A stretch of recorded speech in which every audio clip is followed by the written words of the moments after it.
قال يا عبدي أنا الله كلما ناديت ياه قال يا عبدي أنا الله في ربيعنا أطلع. اعلیٰ انما اوتیتہ علی علم عندی، اس نے کہا کہ یہ دولت جو ہے تم سمجھتے ہو مجھے اللہ نے دی ہے، یہ تو مجھے دی گئی ہے میرے علم کی بنیاد پر، میرے اندر علم ہے، فہم ہے، سمجھ ہے، میری پلاننگ ہے، اس کے نتیجے میں نے دولت کمائی ہے۔ یہ ہے در حقیقت ایک مادہ پرست انسان کا، جو ایک زر پرست اور مادہ پرست انسان جو ہے وہ سمجھتا ہے میری صلاحیت، میں نے بر وقت اندازہ کر لیا تھا کہ اب مارکیٹ میں اس چیز کی ڈیمانڈ پیدا ہوگی اور میں نے اس کے لیے بندوبست کیا، تو اب مجھے بارے نیارے ہو گئے ہیں، تو یہ میری ذہانت ہے، میں نے اندازہ کر لیا کہ اب یہ جو ہے اتار چڑھاؤ جو ہے بازار میں آنے والا ہے، اسی کے حساب سے میں نے کچھ خرید و فروخت کی ہے تو مجھے دولت مل گئی ہے۔ تو اوتیتہ علی علم عندی، میرے پاس علم ہے، اس کی بدولت مجھے یہ سب کچھ دیا گیا ہے، مجھے یہ ملا ہے، میں نے کمایا ہے۔ اولم یعلم، کیا وہ جانتا نہیں کہ ان اللہ قد اہلک من قبلہ من القرون، کہ اللہ تعالیٰ نے اس سے پہلے بہت سی قوموں کو ہلاک کیا، من ہوا اشد منہ قوتاً، جو اس سے کہیں بڑھ کر تھی طاقت میں بھی، وہ اکثر و جمعا، اور جن کے پاس مال و اسباب دنیاوی اور دولت کے انبار بھی ان سے زیادہ جمع تھے۔ اعوذ باللہ من الشیطان الرجیم، بسم اللہ الرحمن الرحیم۔ وقال الذین اوتوا العلم، اور کہا ان لوگوں نے کہ جنہیں علم دیا گیا تھا، جو صاحب علم و فہم تھے، جنہیں معلوم تھا اصل حقیقت، فرمایا انہوں نے کہا ویلکم، تمہارے لیے خرابی ہے، ثواب اللہ خیر لمن آمن وعمل صالحا، جو شخص ایمان لائے اور نیک عمل کرے اسے جو ثواب اللہ کی طرف سے ملنے والا ہے وہ اس سے کہیں بڑھ کر ہے۔ تم حسرت کے ساتھ اس کی دولت کو دیکھ رہے ہو، اس کے ٹھاٹ باٹ کو دیکھ رہے ہو، اس کی شان و شوکت کو دیکھ رہے ہو، اور تمہیں حسرت کا احساس ہو رہا ہے، اگر تم واقعتاً ایمان اور عمل صالح کی شرائط پوری کرو تو جو کچھ اللہ تعالیٰ تمہیں دے گا خود اس دنیا میں بھی، سورہ نور میں ہم پڑھ چکے ہیں، لَيَسْتَخْلِفَنَّهُمْ فِي الْأَرْضِ، حکومت ان کو دے گا، خلافت ان کی قائم کرے گا جو ایمان اور عمل صالح کا حق ادا کر دے۔ پھر آخرت میں جو ثواب ملنا ہے ظاہر بات ہے کہ اس کا تو کوئی تصور بھی تم نہیں کر سکتے۔ وَلَا يُلَقَّاهَا إِلَّا الصَّابِرُونَ، لیکن وہ جو صبر ہے، وہ جو اجر و ثواب ہے آخرت کا، وہ انہی لوگوں کو حاصل ہو سکے گا کہ جو صبر کرنے والے ہوں۔ اس دنیا میں وہ جیسے بھی ہو ضروریات پوری ہو جائیں، بس اس سے زیادہ کی ہوس نہ رکھیں، ایسا نہ ہو کہ کسی کے سامنے ہاتھ پھیلانا پڑے، کم ہو چیز لیکن کفایت کر جائے، ضرورت پوری ہو گئی۔ وہ اس سے کہیں بہتر ہے کہ زیادہ ہو، بہتات ہو، دولت بہت ہے اور وہ اللہ سے غافل کر دے، اس لیے کہ جب بہتات ہوگی تو انسان پر غفلت طاری ہو جائے گی۔ جب ایسا ہو کہ آج کے کھانے کا تو ہے، کل کے لیے اللہ پر توکل ہے تو اللہ یاد رہے گا، پھر انسان اللہ کو بھولے گا نہیں۔ تو ما قل وکفا خیر مما کثر والہا ولا یلقاها الا الصابرون فخسفنا به وبداره الارض، تو ہم نے اسے یعنی قارون کو اور اس کے محل کو ہم نے دھسا دیا زمین میں، اللہ تعالیٰ کی طرف سے عذاب خسف کا آیا اس پر۔ فما کان له من فئة ینصرونہ، تو اس کے نہ تو کوئی ایسا لاؤ لشکر رہا کہ جو اس کی مدد کرتا من دون اللہ، اللہ کے مقابلے میں، وما کان من المنتصرین، نہ خود وہ اس قابل تھا کہ کوئی انتقام لے سکتا اللہ سے، معاذ اللہ۔ وَأَصْبَحَ الَّذِينَ تَمَنَّوْا مَكَانَهُ، اب وہ لوگ کہ جو تمنا جنہوں نے کی تھی بالامس، جو گزشتہ شام، اب جس رات کو وہ خسف ہوا ہے، اگلے روز جو دھوم مچی کہ وہ تو قارون کا محل جو زمین میں دھس گیا، اس کے سارے خزانے بھی گئے، وہ خود بھی گیا زمین کے اندر، تو اب جو وہاں پر شور ہوا ہوگا تو وہی لوگ جو پچھلی شام کو تو یہ کہہ رہے تھے کاش ہمیں بھی وہی کچھ ملے جو کچھ قارون کو دیا گیا ہے، یہ تو بڑا خوش قسمت انسان ہے۔ وَأَصْبَحَ الَّذِينَ تَمَنَّوْا مَكَانَهُ، جنہوں نے یہ چاہتا کہ وہی مقام اور مرتبہ اور وہی چیزیں انہیں بھی مل جائیں، بالامس سے پچھلی دن، یقولون، وہ یہ کہنے لگے، یہ وَيْكَ أَنَّ اللَّهَ يَبْسُطُ الرِّزْقَ لِمَن يَشَاءُ مِنْ عِبَادِهِ وَيَقْدِرُ، کہ بھئی یہ تو اللہ تعالیٰ کی طرف سے ہے کہ وہ جس کے لیے چاہتا ہے رزق شادہ کر دیتا ہے اپنے بندوں میں سے، اور جس کے لیے چاہتا ہے تنگ کر دیتا ہے یا ناپ توڑ کر دینا شروع کر دیتا ہے۔ لولا ان من اللہ علینا، اگر اللہ تعالیٰ نے ہم پر احسان نہ فرمایا ہوتا، لخسف بنا، تو ہم بھی اسی طریقے سے خسف کر دیے گئے ہوتے، یعنی ہم تو کہہ رہے تھے کہ ہم بھی اس جیسے ہو جائیں، ہمیں بھی اس کی سی دولت مل جائے، لیکن اس کی دولت کا جو انجام آج ہماری نگاہوں کے سامنے آیا ہے، لولا ان من اللہ، اگر اللہ تعالیٰ نے ہم پر یہ احسان نہ کیا ہوتا کہ ہمارے پاس وہ دولت نہیں تھی، لخسف بنا، تو ہم کو بھی اسی طریقے سے زمین میں دھسا دیا گیا ہوتا۔ وَكَأَنَّهُ لَا يُفْلِحُ الْكَافِرُونَ، خرابی، لیکن یہ جان لو کہ کافر لوگ فلاح نہیں پائیں گے، بڑی خرابی ہے، بڑی ہلاکت ہے، اور کافر لوگ جو ہیں وہ فلاح نہیں پائیں گے۔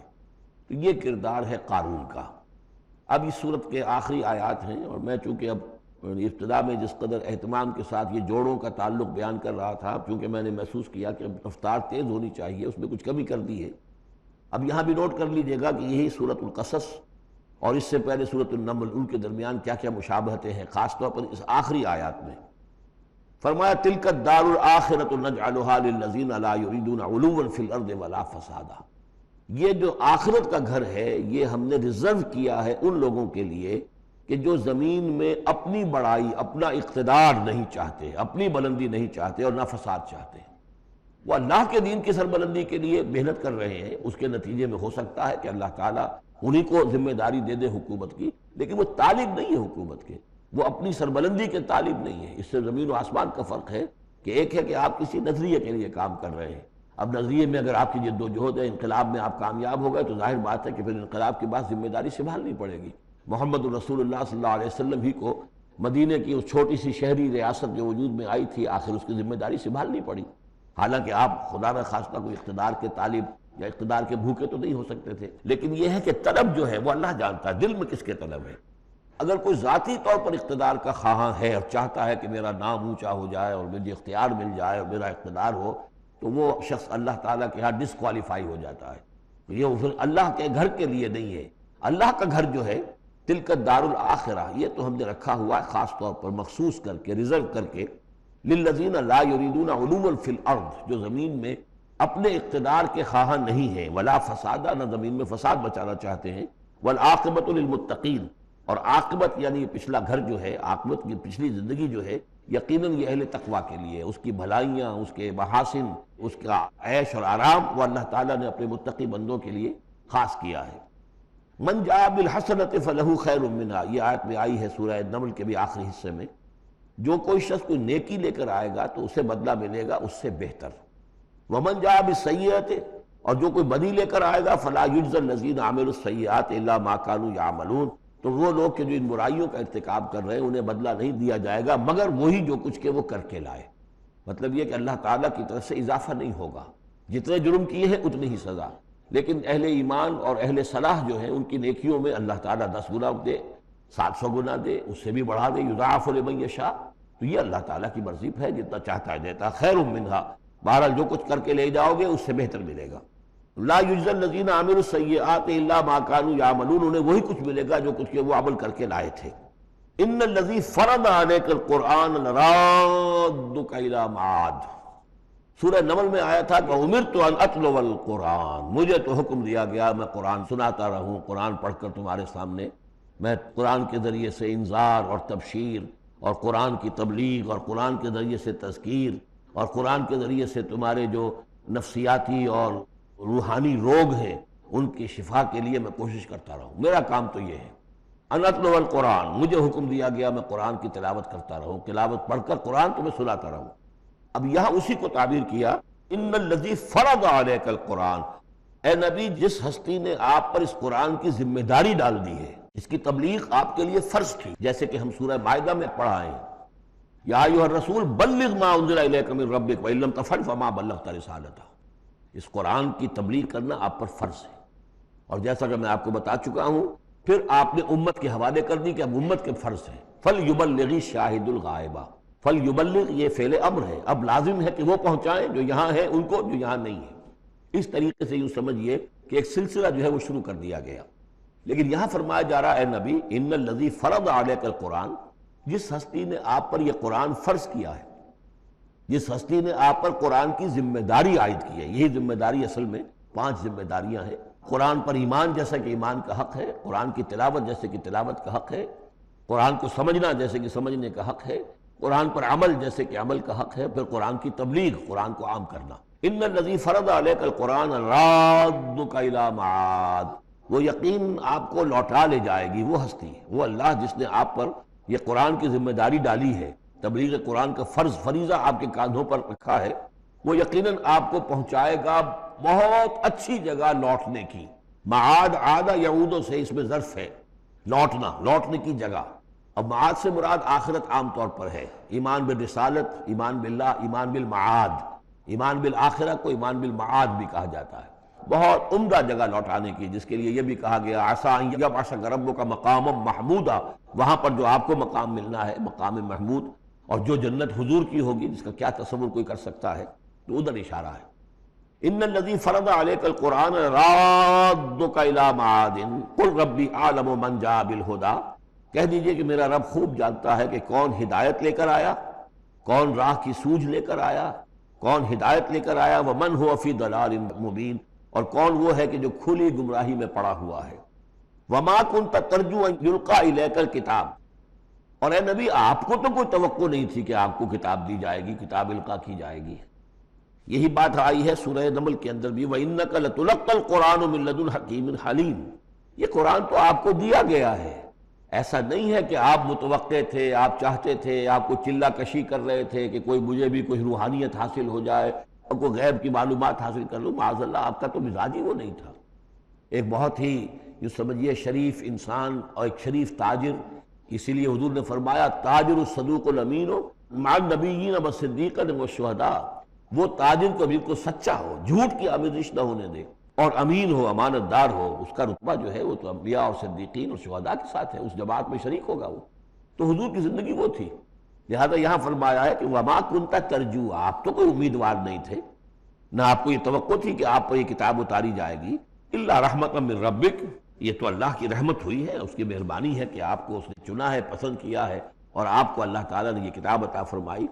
فلا تکونن ظہیرا للکافرین، تو اب آپ کافروں کے پشت پناہ نہ بنے۔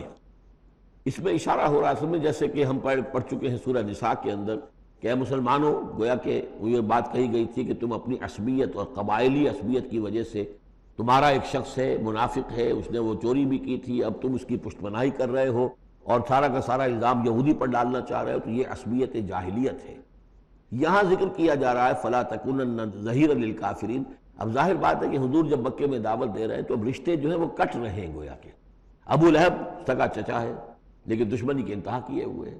یہ جو آپ نے فرمایا، اب آپ اپنے رشتوں کو ان کافرین کے ساتھ، اب آپ اپنے تعلقات کو کوئی اہمیت نہ دیں، ان کے ساتھ کسی عصبیت کا کوئی اگر اثر کہیں ہو بھی، کہیں اگر کوئی یعنی بہت ہی ادنا سا خفیف سا بھی شائبہ اگر دل میں ہو تو اس کو بھی آپ نکال دیجئے۔ یہی لفظ کہے تھے حضرت موسیٰ علیہ السلام نے جب وہ قبطی مارا گیا تھا ان کے ہاتھوں، کہ اب جب اللہ تعالیٰ نے توبہ قبول کر لی کہ میں کبھی بھی کسی ظالم کا ظہیر نہیں بنوں گا، پشت پناہ نہیں بنوں گا، تو وہی حکم حضور کو دیا جا رہا ہے۔ یہ اسی سورہ مبارکہ میں آیت نمبر 17 تھی یہ، وَلَا يَصُدُّنَّكَ عَنْ آيَاتِ اللَّهِ بَعْدَ إِذْ أُنزِلَتْ إِلَيْكَ، اور نہ آپ کو برگشتہ کر سکیں، روک سکیں، آپ کے رخ کو موڑ دیں اللہ کی آیات سے، بعد اذ انزلت الیک، جبکہ وہ آپ پر نازل کر دی گئیں، وَدْعُ إِلَىٰ رَبِّكَ، یعنی یہ آپ کے کنبے والے، قبیلے والے، آپ کے یہ قریش جو ہیں جو آپ ہی کے قبیلے کے لوگ ہیں، اگر آپ ان کے ساتھ کوئی اپنا بھائی چارہ رکھیں گے اور کوئی ان کے ساتھ تعلق قلبی جو ہے استوار رکھنے کی کوشش کریں گے، اگر کسی درجے میں بھی یہ قبائلیت جو ہے آپ کے اندر رہی تو یہ روک دیں گے پھر آپ کو، یہ تو پھر اس سے استعمال کریں گے اور اس کی بنا پر جو ہے وہ پریشرائز کرنے میں آپ کو کامیاب ہو جائیں گے کہ وہ آپ کو قرآن مجید کی جو آیات آپ پر نازل ہو رہی ہیں ان سے برگشتہ کر دیں۔ وَلَا يَصُدُّنَّكَ، اور نہ کرنے پائیں آپ کو برگشتہ اللہ کی آیات سے، بعد اذ انزلت الیک، اس کے بعد کہ وہ آپ پر نازل کر دی گئی ہیں، وَدْعُ إِلَىٰ رَبِّكَ، اور اپنے رب کی طرف دعوت دیتے رہیے، وَلَا تَكُونَنَّ مِنَ الْمُشْرِكِينَ، اور دیکھیے شرک سب سے گھناؤنا جرم ہے، تو اس کا کوئی شائبہ بھی اپنے قریب بتانے دیجئے۔ كلما ناديت ياه قال يا عبدي، وَلَا تَدْعُ مَعَ اللَّهِ إِلَٰهًا آخر، جیسا کہ میں نے بار بار عرض کیا ہے،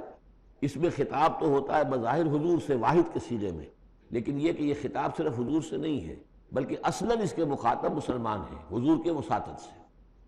وَلَا تَدْعُ مَعَ اللَّهِ إِلَٰهًا آخر، اور مت کسی کو پکارو اللہ کے ساتھ کسی اور الہ کو، لا الہ الا ہو، اس کے سوا کوئی معبود نہیں ہے، کل شیء ہالک الا وجہہ، ہر شے فنا میں ہے یا فنا ہو جائے گی سوائے اس کا چہرہ۔ اب یہ کہ اللہ کا چہرہ کون سا ہے، اور یہ کہ اگر اللہ کا چہرہ جو ہے صرف اس کے لیے فنا نہیں تو کیا اللہ کے لیے کوئی باقی اعضاء بھی ہیں، ان کے لیے فنا ہے؟ معاذ اللہ ثم معاذ اللہ۔ یہ آیات جیسا کہ میں نے عرض کیا کہ اللہ کی ذات سے متعلق ہوں، عالم برزخ سے متعلق ہوں، عالم غیب اور عالم آخرہ کی ان کے بارے میں بس جتنا کچھ بتا دیا ہے اس کے اوپر اکتفا کی جائے۔ ہر شے ہلاک ہو جانے والی ہے سوائے اللہ کے چہرے کے۔ ظاہر بات ہے کہ ہر شے کے لیے فنا ہے، اور یہاں پہ اکثر لوگوں نے پھر اس منہ سے مراد لیا پوری ہستی۔ تو اس اعتبار سے گویا کہ ذات باری تعالیٰ تو ہے کہ جو ہمیشہ قائم رہنے والی ہے، اور یہاں اس کے چہرے سے مراد اس کی پوری ذات ہے۔ لہ الحکم، اسی کے لیے ہے اختیار، بادشاہی، حکومت، وَإِلَيْهِ تُرْجَعُونَ، اور اسی کی طرف تم لوٹا دیے جاؤ گے۔ یہاں یہ 4 صورتیں جو تھیں اس گروپ کی، وہ میں نے عرض کیا تھا کہ 4 ایک مزاج کی ہیں، اور اب جو 4 ہیں وہ ایک مزاج کی ہیں، اور یہ چاروں اب شروع جو ہو رہی ہیں وہ الف لام میم سے ہو رہی ہیں۔ ان میں سب سے پہلی سورۃ العنکبوت، بسم اللہ الرحمن الرحیم، الف لام میم، احسب الناس ان یترکوا ان یقولوا آمنا وهم لا یفتنون۔ یہ سورت مبارکہ اچھی طرح نوٹ کر لیجئے کہ تقریباً تعین کے ساتھ ہم کہہ سکتے ہیں کہ یہ سن 5 نبوی میں نازل ہوئی ہے، اور سورت اس وقت یہ ہو چکی تھی مکے کے اندر کہ مسلمانوں کو ہر طرح سے ستایا جا رہا تھا۔ 3 سال تک تو یہ ہوا ہے، حضور نے جب اپنے دعوت کا آغاز کیا تو پہلے 3 سال تو یہ ہے کہ کوئی زیادہ الارم محسوس نہیں کیا، خطرہ محسوس نہیں کیا مکے والوں نے، بلکہ انہوں نے کوشش یہ کی کہ چٹکیوں میں اڑا دیں۔ استہزاء ہے، تمسخر ہے، شاعر ہے، سائر ہے، یہ ہے وہ ہے، جو بھی کہہ کر۔ لیکن جب انہوں نے دیکھا کہ یہ دعوت تو بڑھ رہی ہے، اور سب سے بڑھ کر یہ ہے کہ ہمارے غلاموں کے طبقے میں سے لوگ ان کے پاس آ گئے ہیں اور ایمان لے آئے ہیں، اور ہمارے نوجوان ان کے گرویدہ ہو گئے ہیں، ہمارے نوجوان ان کے پر ایمان لے آئے ہیں، اونچے گھرانوں کے نوجوان، مصعب بن عمیر آ گیا ہے، اور عثمان ابن عفان آ گیا ہے رضی اللہ تعالیٰ عنہما، اور فلاں آ گئے ہیں، سعد ابن ابی وقاص آ گیا، وہ بھی نوجوان تھے، یہ جو اس طرح کے اونچے گھرانوں کے لوگ آ گئے ہیں۔ تب انہوں نے پھر فیصلہ کیا کہ اب ان کو سزا دی جائے، انہیں مارا جائے، انہیں گھروں میں بند رکھا جائے، اور خاص طور پر جو غلام تھے بیچارے، جن کے کوئی وہاں حقوق تھے ہی نہیں۔ غلام تو اپنے آقا کی ملکیت ہوتا تھا،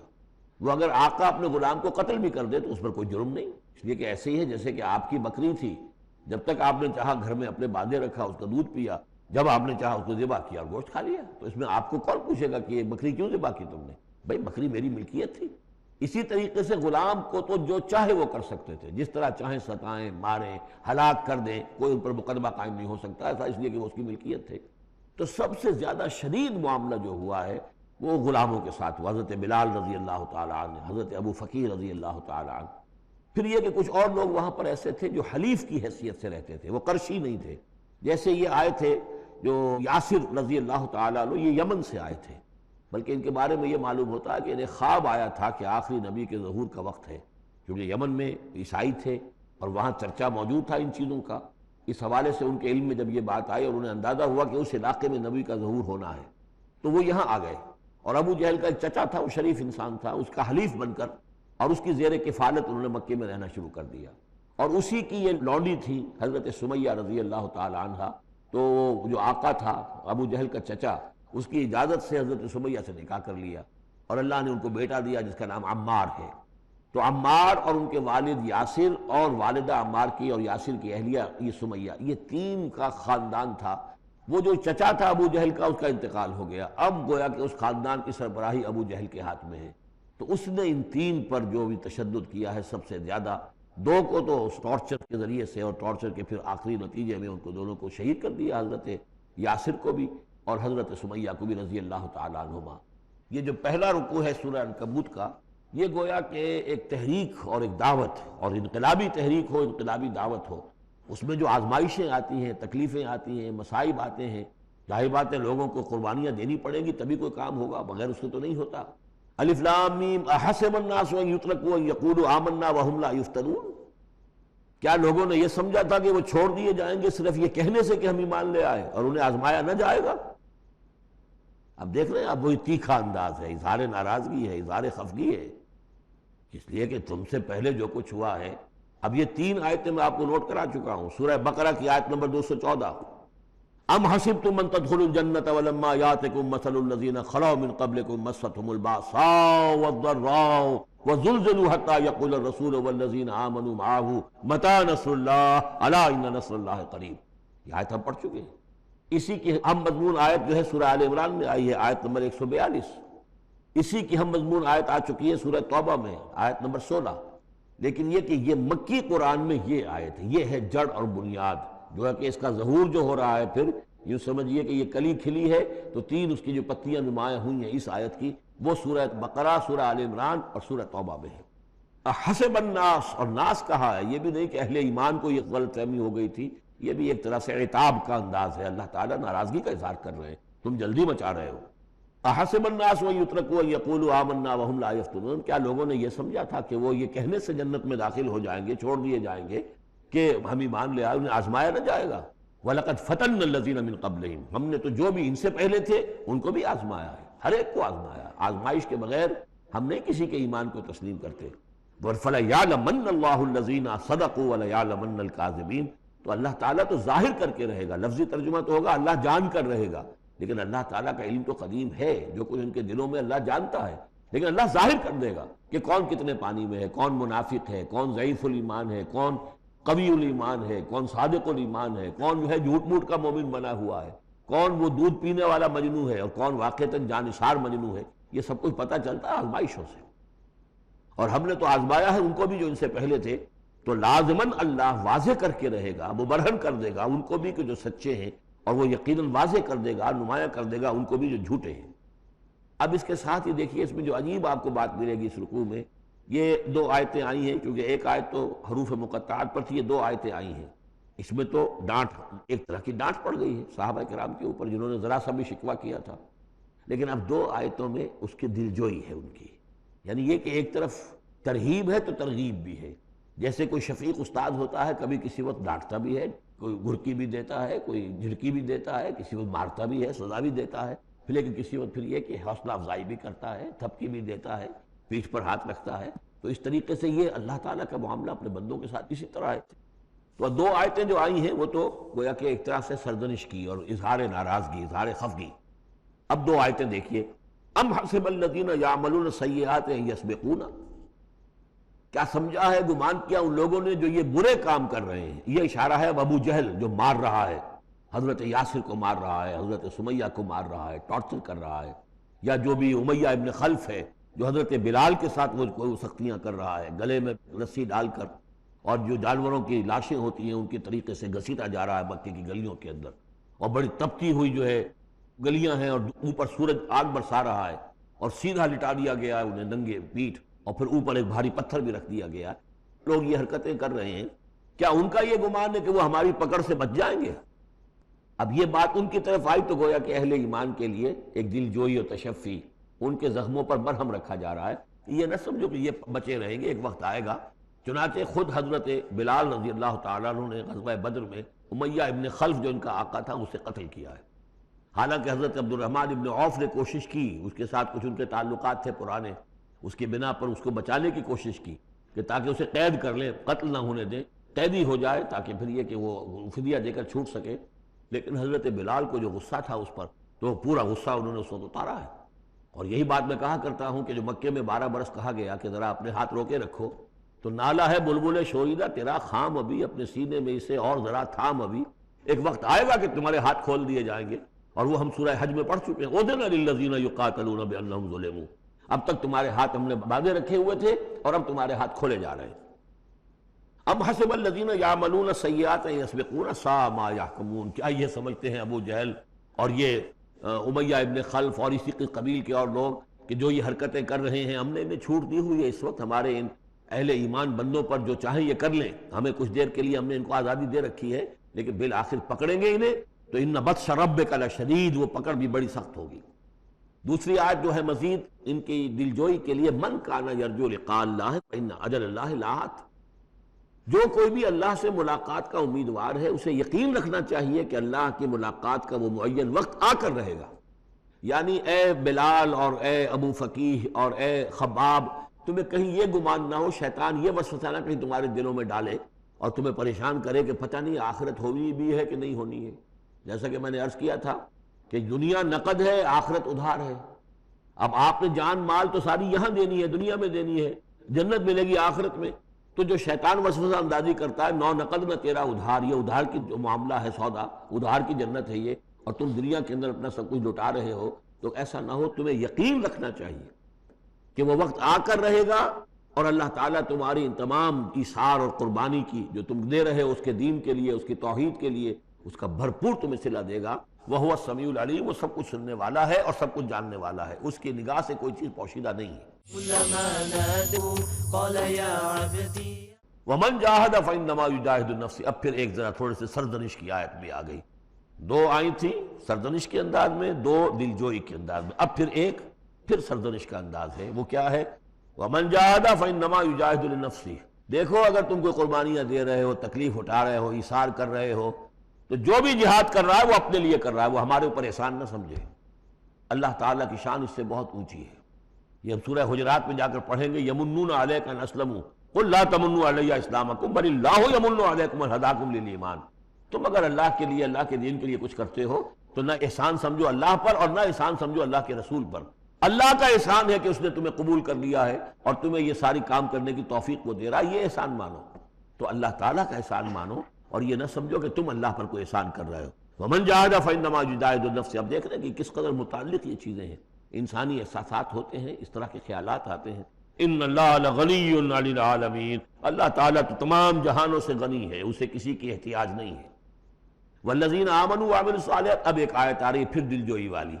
اور جو لوگ ایمان لائے اور جو لوگ نیک عمل کریں گے، ایمان کے تقاضے پورے کریں گے، ثابت قدم رہیں گے، ان مصیبتوں کو جھیلیں گے، لنکفرن عنہم سیئاتہم، ہم لازماً دور کر دیں گے ان سے ان کی برائیوں کو، ان کے نامہ اعمال کے اوپر اگر کوئی دھبے ہوئے بھی، کوئی چھینٹی ہوئی بھی تو ہم انہیں ہٹا دیں گے، اور وَلَنَجْزِيَنَّهُمْ أَحْسَنَ الَّذِي كَانُوا يَعْمَلُونَ، اور لازماً بدلہ دیں گے۔ اس رکوع میں آپ دیکھ رہے ہیں کہ یہ جو لام مفتوح شروع میں اور پھر نون مشدد جو ہے وہ کس قدر تکرار کے ساتھ آ رہا ہے۔ فَلَيَعْلَمَنَّ اللَّهُ الَّذِينَ صَدَقُوا وَلَيَعْلَمَنَّ الْكَاذِبِينَ، آیت نمبر 3 کے اندر بھی 2 مرتبہ وہ صیغہ آیا۔ اب یہاں جو آیا لَنُكَفِّرَنَّ عَنْهُمْ سَيِّئَاتِهِمْ، ہم لازماً ان سے ان کی برائیوں کو دور کر دیں گے، وَلَنَجْزِيَنَّهُمْ أَحْسَنَ الَّذِي كَانُوا يَعْمَلُونَ، اور یقیناً بدلہ دیں گے انہیں بہت عمدہ ان کے اعمال کا۔ وَوَصَّيْنَا الْإِنسَانَ بِوَالِدَيْهِ، اب ایک مسئلہ اور تھا عملی، جو لوگ ایمان لائے تھے نوجوان تھے، جو ان میں سے نوجوان تھے، اب ان کے لیے مسئلہ یہ ہو گیا کہ والدین کہہ رہے ہمارے حقوق ہیں تمہارے اوپر، ہم نے تمہیں پالا پوسا ہے، لہذا ہمارا حکم مانو۔ ہم کہتے ہیں کہ محمد سے تم اپنا تعلق توڑ لو، چھوڑو اس کو، دین کو، کیوں اس میں لگے ہوئے ہو؟ آخر تم ہماری اولاد ہو، ہم نے تمہیں پالا، خاص طور پہ ماں۔ حضرت سعد بن ابی وقاص کی والدہ، والد تو فوت ہو چکے تھے لیکن والدہ جو ہے اس نے بڑے ناز و نام میں پالا تھا، اب اس کے بعد اس مرن برت رکھ لیا اس عورت نے، ماں جو تھی حضرت سعد بن ابی وقاص کی۔ اگر سعد اپنے باپ کے دین میں واپس نہیں آتا تو میں اپنے آپ کو ہلاک کر دوں گی، مر جاؤں گی، نہ کچھ کھاؤں گی نہ پیوں گی۔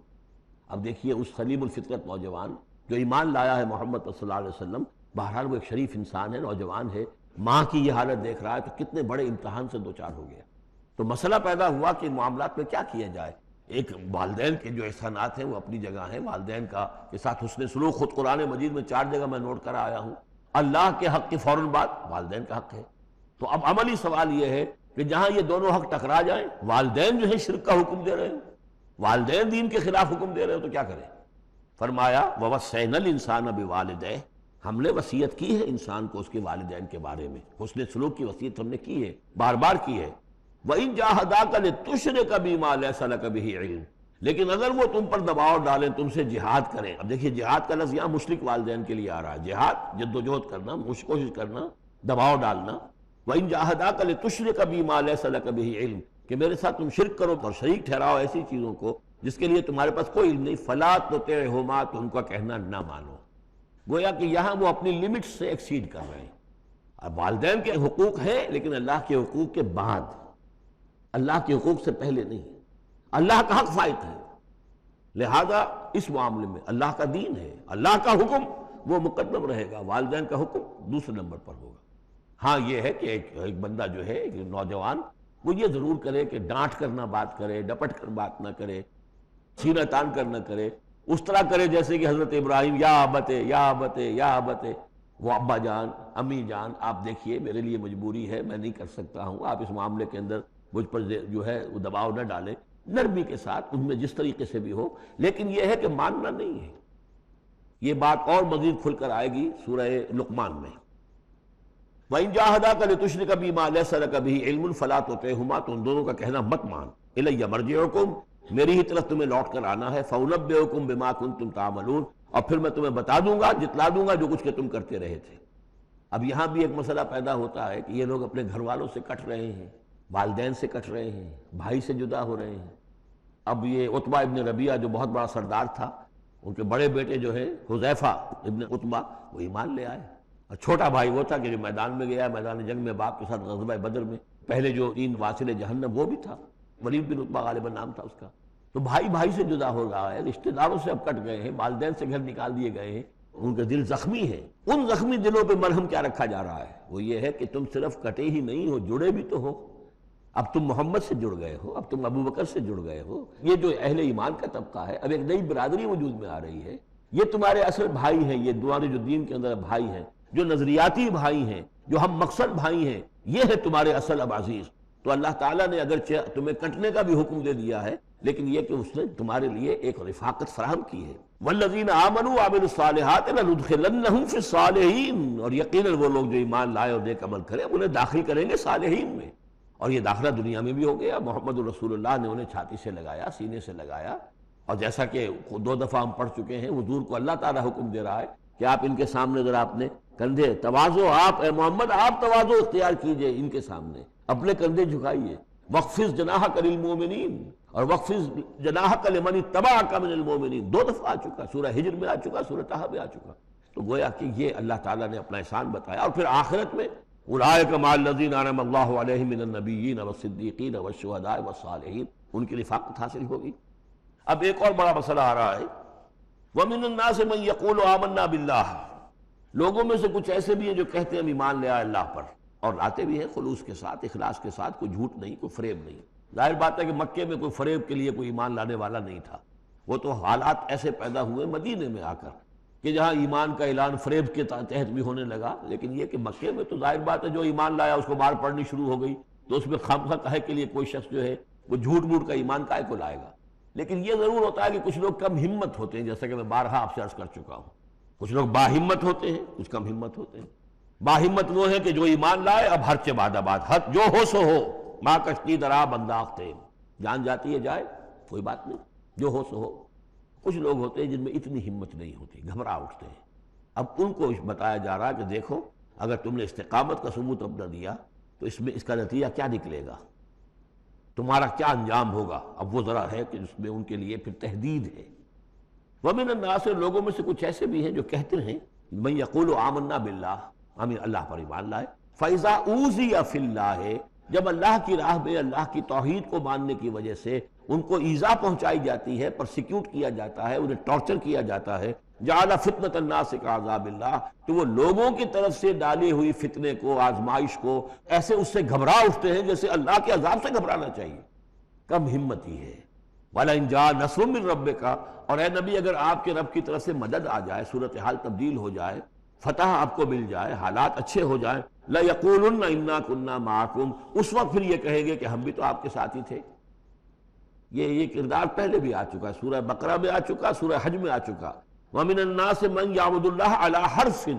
فَإِنْ أَصَابَهُ خَيْرٌ اطْمَأَنَّ بِهِ وَإِنْ أَصَابَتْهُ فِتْنَةٌ انقلب عَلَى وَجْهِهِ خَسِرَ الدُّنْيَا وَالْآخِرَةَ، وہی کردار پھر یہاں پر آ گیا ہے۔ کوئی کہا کہ ہم ایمان لے آئے، لیکن جب تکلیف آئی، کوئی مصیبت آئی تو ایسے گھبرا گئے جیسے کہ اللہ کے عذاب سے گھبرانا چاہیے۔ لیکن یہ کہ اس کے بعد اگر نصرت آ جائے تو یہ آپ موجود ہوں گے کہ ہم بھی ساتھی تھے آپ کے۔ اَوَلَيْسَ اللَّهُ بِعَالَمَ بِمَا فِي صُدُورِ الْعَالَمِينَ، تو کیا اللہ بخوبی واقف نہیں ہے اس سے کہ جو تمام جہان والوں کے دلوں کے اندر ہے اور جو ان کے سینوں کے اندر مضمر ہے۔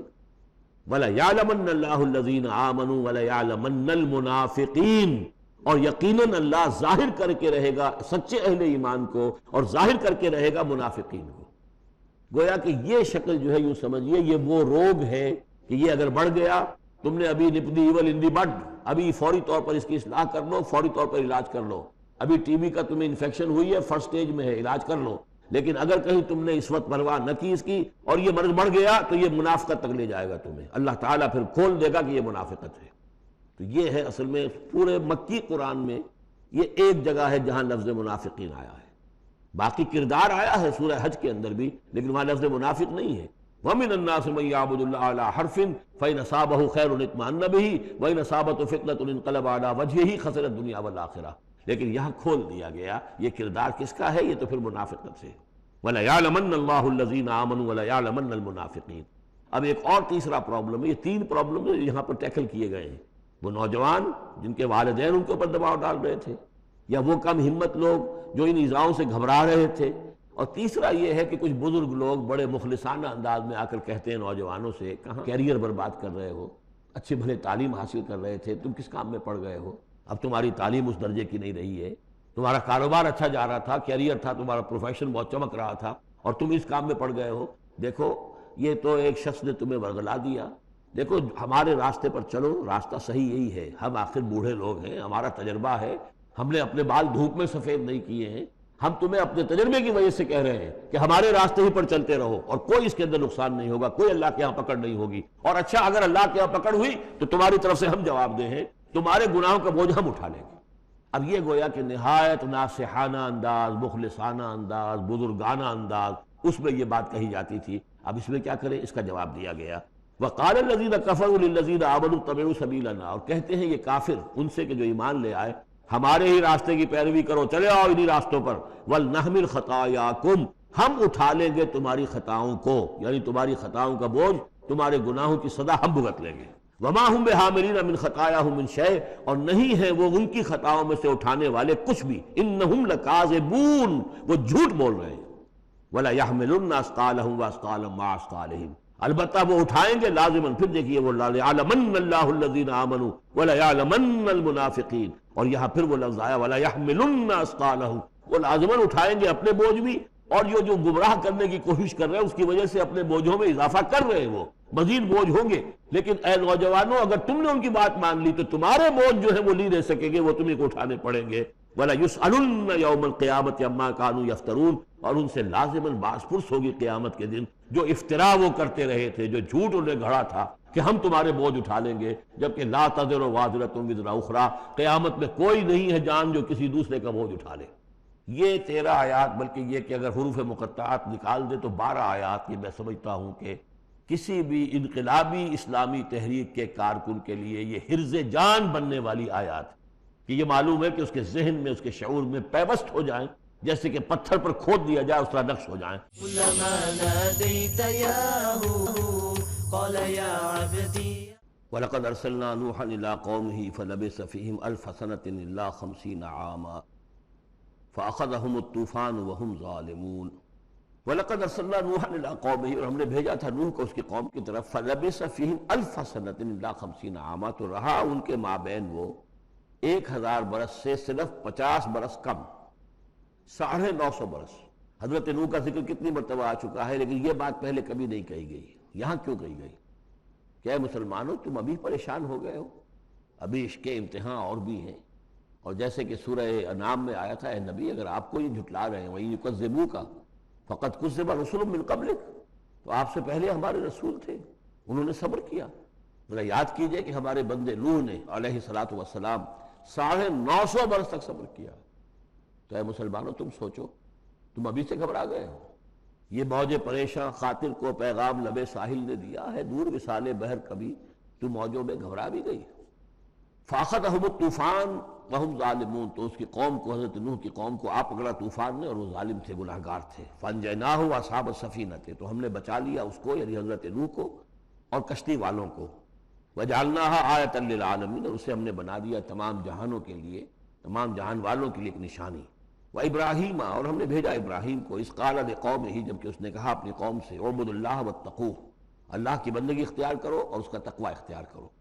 ذالکم خیر لکم ان کنتم تعلمون، یہی تمہارے لیے بہتر ہے اگر تم علم رکھتے ہو۔ انما تعبدون من دون اللہ اوثانا،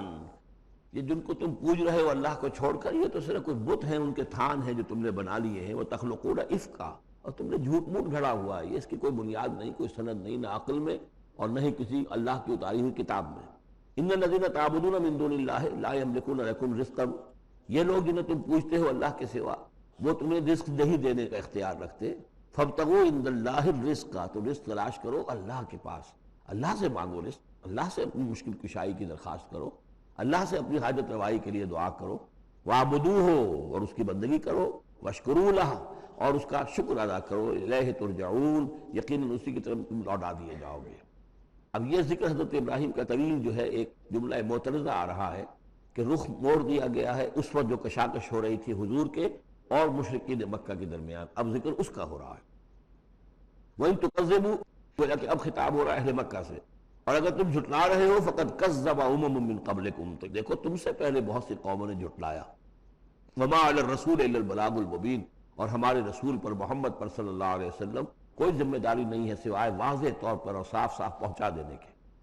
اولم یروا کیف یبدی اللہ الخلق ثم یعیدہ، کیا وہ دیکھتے نہیں ہیں کیسے اللہ تعالیٰ تخلیق پہلی مرتبہ کرتا ہے پھر وہ دوبارہ بھی کرے گا. ان ذالک علی اللہ یسیر، اور یہ اللہ تعالیٰ پر بہت آسان ہے.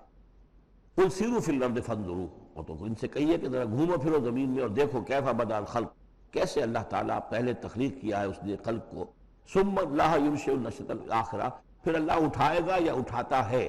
دنیا میں بھی ہو رہا ہے کہ کھیتی جو ہے وہ ختم ہو گئی، پھر اگلی پھر فصل آ گئی، پھر فصل آ گئی، یہ تو ایک سائیکل چل رہا ہے. اور پھر یہ کہ اللہ تعالیٰ دوسری مرتبہ تمہیں اسی طرح اٹھا دے گا. نشأۃ آخرہ جو ہے آخرت کی جو تمہیں اٹھانا ہے وہ اللہ کے اختیار میں ہے. ان اللہ علی کل شیء قدیر، یقینا اللہ ہر شے پر قادر ہے. یعذب من یشاء ویرحم من یشاء، وہ جس کو چاہے گا عذاب دے گا اور جس کو چاہے گا رحم فرمائے گا. وإلیہ تقلبون، اور اسی کی طرف تم لوٹا دیے جاؤ گے. وما انتم بمعجزین فی الارض، اور تم اسے شکست نہیں دے سکتے زمین میں. ولا فی السماء، نہ آسمان میں، نہ زمین میں کہیں بھاگ کر نہ آسمان میں کہیں بھاگ کر اللہ کو عاجز کر سکتے ہو. وما لکم من دون اللہ بولی ولا نصیر، اور نہیں ہے کوئی تمہارا اللہ کے سوا نہ حمایت، یعنی اللہ کے ورے یا اللہ کے مقابلے میں. یہ دون کا لفظ بہت سے معنی دیتا ہے عربی زبان میں، دیکھنا ہوتا ہے کس کانٹیکس میں کیا معنی ہے. اس کانٹیکس میں اللہ کے مقابلے میں تمہارا کوئی نہ ولی ہوگا نہ نصیر ہوگا، نہ کوئی حمایتی نہ مددگار. والذین کفروا بآیات اللہ ولقائہ، اور جن لوگوں نے کفر کیا اللہ کی آیات کا اور اس سے ملاقات کا انکار کیا. اولئک یئسوا من رحمتی، یہ وہ لوگ ہیں جو میری رحمت سے مایوس ہو چکے ہیں. واولئک لہم عذاب علیم، اور ان کے لیے تو دردناک عذاب ہے. یہاں یہ جملہ معترضہ ختم ہوا اور اب پھر حضرت ابراہیم کا تذکرہ آ رہا ہے. فما کان جواب قومہ، تو نہیں تھا کوئی جواب حضرت ابراہیم کی قوم کا، الا ان قالوا، سوائے اس کے کہ انہوں نے کہا اقتلوہ او حرقوہ، اس ابراہیم کو قتل کر دو یا اسے جلا دو. فانجاہ اللہ من النار، تو اللہ تعالیٰ نے انہیں نجات دی آگ سے. ان فی ذلک لآیات لقوم یؤمنون، اور یقیناً اس میں نشانیاں ہیں ان لوگوں کے لیے جو ایمان رکھتے ہیں. وقال انما اتخذتم من دون اللہ اوثانا مودۃ بینکم فی الحیاۃ الدنیا، اب یہ ہے جو بہت اہم جو بات ہے جو کہی ہے انہوں نے. اور انہوں نے کہا حضرت ابراہیم علیہ السلام نے کہ دیکھو تم نے جو یہ اللہ کے سوا بت بنا رکھے ہیں انہیں پوجتے ہو، یہ بھی تم بھی جانتے ہو کہ ان کے پاس کچھ نہیں ہے، تم بھی جانتے ہو کہ ان کو کوئی اختیار حاصل نہیں ہے، تم بھی اور واقع ہو چکے میرے متنبع کرنے کے نتیجے میں تم آگاہ ہو چکے ہو کہ یہ تمہاری حماقت ہے، لیکن تم کیوں چمٹے ہوئے ہو. مودۃ بینکم فی الحیاۃ الدنیا، دنیا کی زندگی میں تمہاری باہمی محبتیں جو ہے وہ چمٹا رہی ہیں. ثم یوم القیامت یکفر بعضکم ببعض، پھر قیامت کے تم ایک دوسرے کا انکار کرو گے. تم ابھی تو بڑی دوستیاں ہیں، بڑا گٹھ جوڑ ہے. ویلعن بعضکم بعضا، اور تم میں سے بعض دوسروں کو لعنت کریں گے. ومأواکم النار، اور تم سب کا ٹھکانہ ہوگی آگ. وما لکم من ناصرین، اور نہیں ہوگا کوئی تمہارے لیے مدد کرنے والے. فآمن لہ لوط، تو حضرت لوط ایمان لے آئے حضرت ابراہیم پر، وہ ان کے بھتیجے تھے. وقال انی مہاجر الی ربی، اور حضرت ابراہیم نے کہا میں اپنے رب کی طرف ہجرت کر رہا ہوں. وہ اپنا ملک چھوڑ کر چلے آئے شام کی طرف. یقیناً اللہ تعالیٰ زبردست ہے، حکمت والا. ووہبنا لہ اسحاق و یعقوب، اور ہم نے اسے اسحاق جیسا بیٹا دیا، یعقوب جیسا پوتا دیا. وجعلنا فی ذریتہ النبوۃ والکتاب، اور پھر ہم نے اسی کی نسل میں اسی کی اولاد میں نبوت اور کتاب رکھ دی. ووہبنا لہ اسحاق و یعقوب وجعلنا فی ذریتہ النبوۃ والکتاب، ہم نے اسی کی نسل میں اسی کی اولاد میں نبوت اور کتاب رکھ دی. طویل عرصے تک وہ نبوت و کتاب آتی رہی حضرت یعقوب کی اولاد میں، پھر آخری نبوت و رسالت حضرت اسماعیل کی اولاد میں. وآتیناہ اجرہ فی الدنیا، ہم نے اسے اجر جو ہے دنیا میں بھی عطا فرمایا. وإنہ فی الآخرۃ لمن الصالحین، اور یقیناً وہ آخرت میں ہمارے بڑے نیک بندوں میں سے ہیں. ولوطا، اور ہم نے لوط کو بھیجا. اذ قال لقومہ انکم لتاتون الفاحشہ،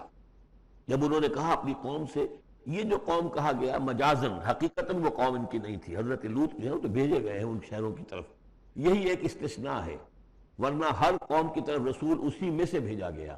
لیکن چونکہ حضرت ابراہیم کے بعد کوئی رسول کسی اور قوم میں ہو نہیں سکتا، اس لیے عامورہ اور صدوم کی بستیوں میں جو بھیجے گئے وہ حضرت لوط ہیں جو حضرت ابراہیم علیہ السلام کے بھتیجے ہیں. انکم لتاتون الفاحشۃ، تم لوگ بڑی بے حیائی کا ارتکاب کر رہے ہو. ما سبقکم بہا من احد من العالمین، تمام جہان والوں میں کسی قوم نے تم سے پہلے یہ حرکت نہیں کی. انکم لتاتون الرجال، کیا تم مردوں کی طرف آتے ہو اپنی شہوت کو پورا کرنے کے لیے. وتقطعون السبیل، اور راستہ مارتے ہو، یعنی فطرت کا راستہ تو یہ ہے، اولاد ہوتی ہے تو ہوتی ہے مرد اور عورت کے ملاپ سے، تم نے جو راستہ اختیار کیا تو گویا کہ اس فطرت کی راہ کو تم کاٹ رہے ہو۔ وَتَأْتُونَ فِي نَادِيكُمُ الْمُنكَرَ، اور تم اپنی مجلسوں میں یہ اس کا ارتکاب کرتے ہو۔ یہ ان کی بے حیائی کی اور ڈھٹائی کی انتہا ہو گئی تھی۔ فما کان جواب قومہ، تو نہیں تھا جواب اس کی قوم کا کوئی، الا ان قالوا، سوائے اس کے کہ انہوں نے کہا ائتنا بعذاب اللہ ان کنت من الصادقین، اے لوط اگر سچے ہو تو اللہ کا عذاب لے آؤ۔ قال رب انصرنی علی القوم المفسدین، تو انہوں نے حضرت لوط نے دعا کی پروردگار میری مدد فرما ان مفسدوں کے خلاف۔ ولما جاءت رسلنا ابراہیم بالبشریٰ، اور جب ہمارے جو ایلچی تھے یعنی وہ جو فرشتے آئے تھے انسانی شکل میں ابراہیم کے پاس بشرا لے کر، بشارت لے کر حضرت اسحاق کی ولادت کی، قالوا انا مہلکو اہل هذه القریہ، انہوں نے کہا کہ ہم ہلاک کرنے کے لیے بھیجے گئے ہیں ان بستی والوں کو، ان اہلها كانوا ظالمین، یقیناً اس کے جو بستی والے جو ہیں، اس بستی کے لوگ رہنے والے وہ بڑے ظالم ہیں، گناہگار ہیں۔ قال ان فیہا لوطا، حضرت ابراہیم نے کہا اس میں تو لوط بھی تو ہے اسی بستی کے اندر۔ قالوا نحن اعلم بمن فیہا، انہوں نے کہا ہمیں خوب معلوم ہے کہ کون کون ہے اس میں۔ لننجینہ اہلہ الا امرأتہ، ہم اسے بچا لیں گے، نجات دیں گے، اس کو بھی اس کے گھر والوں کو بھی، سوائے اس کی بیوی کے، کانت من الغابرین، وہ ہوگی رہ جانے والوں میں۔ ولما ان جاءت رسلنا لوطا، اور جب وہ ہمارے ایلچی جو ہے وہ پہنچے حضرت لوط کے پاس، سیء بہم، ان کو دیکھ کر وہ پریشان ہوئے، وضاق بہم ذرعا، اور ان کا دل جو بہت تنگ ہوا، خوبصورت لڑکوں کی شکل میں آئے تھے۔ وقالوا لا تخف ولا تحزن، انہوں نے کہا نہیں آپ نہ کوئی خوف کھائیں اور نہ کوئی رنجیدہ ہوں، انا منجوک واہلک، ہم تو آپ کو نجات دینے کے لیے آئے ہیں اور آپ کے گھر والوں کو، الا امرأتک، سوائے آپ کی بیوی کے، کانت من الغابرین، وہ پیچھے رہنے والوں ہی میں ہے۔ انا منزلون علی اہل هذه القریۃ رجزا من السماء، ہم نازل کرنے والے ہیں اس بستی کے رہنے والوں پر ایک آفت، ایک عذاب آسمان سے، بما کانوا یفسقون، بسبب اس فسق کے اور فجور کے اور گندگی کے جو وہ کر رہے تھے۔ وَلَقَدْ تَرَكْنَا مِنْهَا آیَةً بَيِّنَةً، اور ہم نے چھوڑ دیا اس میں سے، اس بستی میں سے کوئی نشانی جو ہے وہ اس وقت تک موجود ہوگی جب کہ قرآن نازل ہوا ہے، اسی لیے کہ قرآن کہتا ہے بار بار تم گزرتے ہو ان بستیوں کے کھنڈرات کے اوپر سے، بَيِّنَةً لِقَوْمٍ يَعْقِلُونَ، ان لوگوں کے لیے کہ جو عقل سے کام لے۔ وَإِلَىٰ مَدْيَنَ أَخَاهُمْ شُعَيْبًا، اور مدین کی طرف ہم نے بھیجا ان کے بھائی شعیب کو، فَقَالَ يَا قَوْمِ اعْبُدُوا اللَّهَ، اور انہوں نے کہا کہ اے میری قوم کے لوگوں اللہ کی بندگی کرو، وَارْجُوا الْيَوْمَ الْآخِرَةَ، اور دیکھو آخرت کے دن کی، قیامت کے دن کی انتظار میں رہو، امید میں رہو، وہ قیامت کا دن آ کر رہے گا۔ وَلَا تَعْثَوْا فِي الْأَرْضِ مُفْسِدِينَ، اور زمین میں فساد مچاتے مت پھرو۔ فَكَذَّبُوهُ، تو انہوں نے اس کو جھٹلا دیا، فَأَخَذَتْهُمُ الرَّجْفَةُ، تو انہیں آ پکڑا ایک زلزلے نے، فَأَصْبَحُوا فِي دَارِهِمْ جَاثِمِينَ، تو وہ اپنے گھروں کے اندر پڑے رہ گئے اوندھے ہوئے۔ وَعَادًا وَثَمُودَ، اسی طرح عاد اور ثمود، وَقَدْ تَبَيَّنَ لَكُم مِّن مَّسَاكِنِكُمْ، اور تمہیں معلوم ہے کہ ان کے مسکن کہاں تھے، تمہارے لیے واضح ہیں کہاں رہتے تھے، یہ کہاں آباد تھے۔ بَزَيَّنَ لَهُمُ الشَّيْطَانُ أَعْمَالَهُمْ، اور شیطان نے ان کے لیے ان کے برے اعمال کو، مشرکانہ افعال کو مزین کر دیا تھا، اسی میں مگن تھے، خوش تھے۔ فَصَدَّهُمْ عَنِ السَّبِيلِ، اور روک دیا تھا انہیں اللہ کے صحیح راستے سے، صراط مستقیم سے، جو صراط توحید ہے اس سے۔ وَكَانُوا مُسْتَبْصِرِينَ، حالانکہ وہ تھے بہت ہوشیار، بہت غور کرنے والے، سوچنے والے، بڑے دانشور تھے۔ بارک اللہ لی و لکم فی القرآن العظیم ونفعنی وإیاکم بالآیات والذکر الحکیم۔ اللہ اللہ